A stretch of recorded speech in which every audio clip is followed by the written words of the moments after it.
आसमान को छूता हुआ ट्रायंगुलर शेप का ये स्ट्रक्चर देखने में तो बहुत ही आलीशान और खूबसूरत लग रहा है, लेकिन जब आपको इस बिल्डिंग की दुख भरी कहानी पता चलेगी तो यकीनन आप भी इस पर यकीन नहीं करेंगे। 1080 फीट ऊंची आसपास मौजूद दूसरी बिल्डिंग से 10 गुना लंबी ये बिल्डिंग देखने में किसी पिरामिड जैसी लगती है, लेकिन असल में ये एक होटल है जो पेरिस के एफिल टावर से भी ऊंचा है। एरिया के हिसाब से इस होटल में 29 लाख स्क्वायर फीट की जगह है और 3000 कमरे हैं। दुबई के बुर्ज खलीफा की तरह रात को इस होटल की दीवारों पर लाइट शो और फायरवर्क्स भी देखने को मिलते हैं जो पूरे माहौल को बदल देते हैं। पर हैरानी की बात ये नहीं कि ये होटल कितना खूबसूरत है या इसके अंदर क्या-क्या लग्जरी फैसिलिटीज मौजूद हैं, बल्कि हैरानी की बात ये है कि इस आलीशान होटल में आज तक एक भी गेस्ट नहीं आया है। पिछले 30 सालों से ये होटल बिल्कुल अकेला खड़ा है। लेकिन सवाल है कि आखिर क्यों आज तक इस आलीशान होटल में एक भी गेस्ट नहीं आया। 5,500 करोड़ रुपए खर्च करके बनाया जाने वाला ये होटल आखिर दुनिया के किस कोने पर मौजूद है? हमारे चैनल पर आपका फिर से स्वागत है। पहली नजर में ऐसा मालूम होता है कि यह अमेरिका, कनाडा या फिर किसी डेवलप कंट्री के शहर में बना हुआ है, लेकिन आपको ये जानकर हैरानी होगी कि ये 105 मंजिला बिल्डिंग रगयोंग होटल के नाम से जाना जाता है, जो नॉर्थ कोरिया के कैपिटल पैंगयोंग में पिछले 30 साल से बिल्कुल खाली खड़ा है। अगर आपको नहीं पता तो आपको बताते चलें कि नॉर्थ कोरिया खुद को कहता तो डेमोक्रेटिक कंट्री है, लेकिन असल में ये एक ऐसी कंट्री है जिसको 1948 से सिर्फ एक ही फैमिली चला रही है। किम फैमिली की 3 नस्लें पिछले 74 सालों से नॉर्थ कोरिया पर जबरदस्ती राज कर रही हैं। अपने सख्त कानून की वजह से नॉर्थ कोरिया अपने खिलाफ कई दुश्मन बना चुका है और शायद इसी वजह से ना ही दूसरी कंट्रीज के साथ ट्रेड रिलेशन है और ना ही यहाँ टूरिस्ट आना पसंद करते हैं। हर साल पूरे नॉर्थ कोरिया में 3 लाख विजिटर जाते हैं। यहाँ विजिटर्स भी इतने कम जाते हैं तो आखिर इन्हें 3000 कमरे वाले इस आलीशान होटल की जरूरत ही क्यों पड़ी? असल में ये बात है 1986 की, जब यूनाइटेड स्टेट और सोवियत यूनियन के दौरान कोल्ड वॉर चल रही थी। इस जंग में नॉर्थ कोरिया सोवियत यूनियन की तरफ था, जबकि इसकी पड़ोसी कंट्री यानी साउथ कोरिया अमेरिका की तरफ थी। क्योंकि ये एक कोल्ड वॉर थी, नॉर्थ और साउथ कोरिया दोनों ही एक दूसरे के दुश्मन थे। हर चीज में एक दूसरे से आगे बढ़ने की कोशिश करते थे।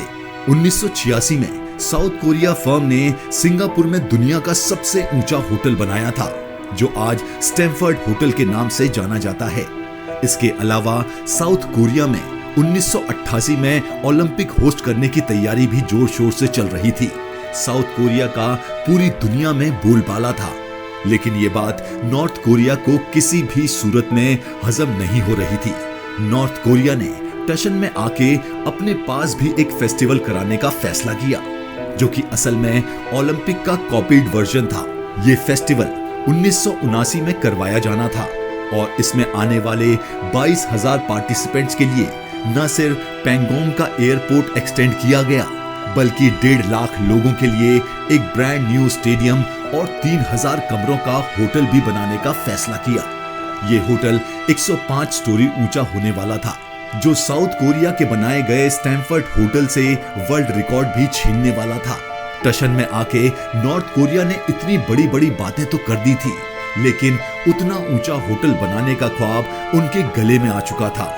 इतनी ऊंची बिल्डिंग बनाने के लिए बेशुमार स्टील की जरूरत थी, लेकिन स्टील नॉर्थ कोरिया के पास था नहीं। इसी वजह से उन्होंने फैसला किया कि ये बिल्डिंग सिर्फ कंक्रीट से बनाई जाएगी। क्योंकि ये बिल्डिंग सिर्फ कंक्रीट से बनाई जानी थी, इसी वजह से इसको कॉन शेप दी गई और हर साइड को 75 डिग्री झुका दिया गया। इस होटल के टॉप पर वर्ल्ड क्लास रिवॉल्विंग रेस्टोरेंट और दुनिया की सबसे ऊंची ऑब्जर्वेशन डेक बनाई जानी थी। इस होटल में जो मॉडर्न फैसिलिटीज रखने का प्लान किया गया था, अगर नॉर्थ कोरिया ये बनाने में कामयाब हो गया तो न सिर्फ साउथ कोरिया बल्कि वो पूरी दुनिया में अपनी काबिलियत साबित कर देगा। 1987 में इस होटल की कंस्ट्रक्शन तो स्टार्ट कर दी गई, लेकिन जब 1999 में वर्ल्ड फेस्टिवल हुआ तो 3000 कमरों वाला दुनिया का सबसे ऊंचा होटल कंप्लीट होने के करीब करीब भी नहीं था।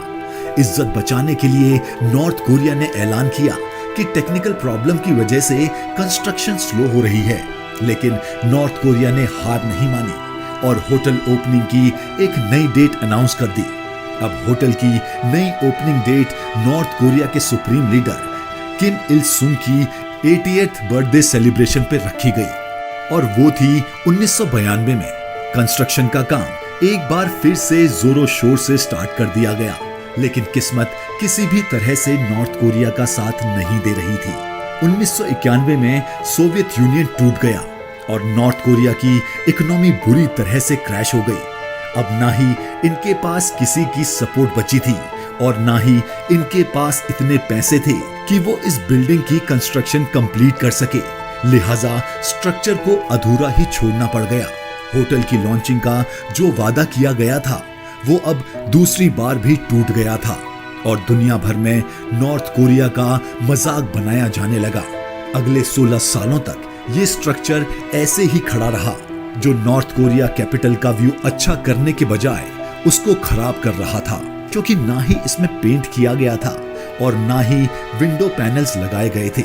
एक पॉइंट पर इस पूरे स्ट्रक्चर को गिराने का फैसला भी किया गया, लेकिन इससे पूरी दुनिया में ये मैसेज जाता कि नॉर्थ कोरिया के पास एक बिल्डिंग बनाने की काबिलियत भी नहीं है।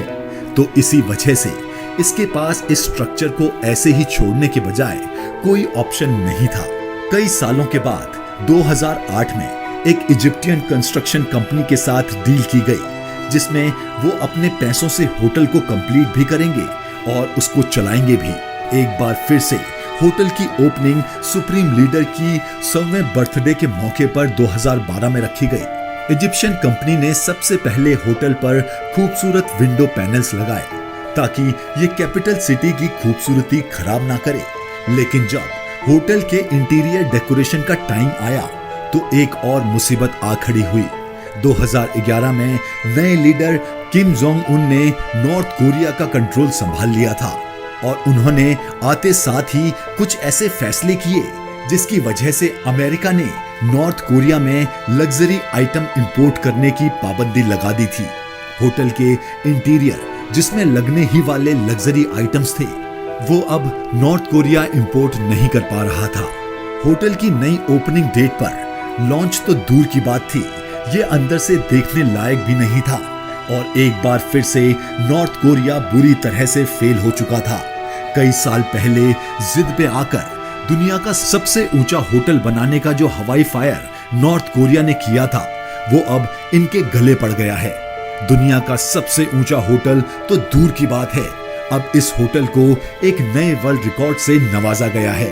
जी हाँ, Guinness book of world record के मुताबिक ये दुनिया की सबसे बड़ी बिल्डिंग है जो बिल्कुल खाली पड़ी हुई है। आज भी इस होटल में रात के वक्त लाइट शोज और फायरवर्क्स होते हैं, लेकिन अंदर से ये बिल्कुल वीरान और भूत बंगले की तरह दिखती है।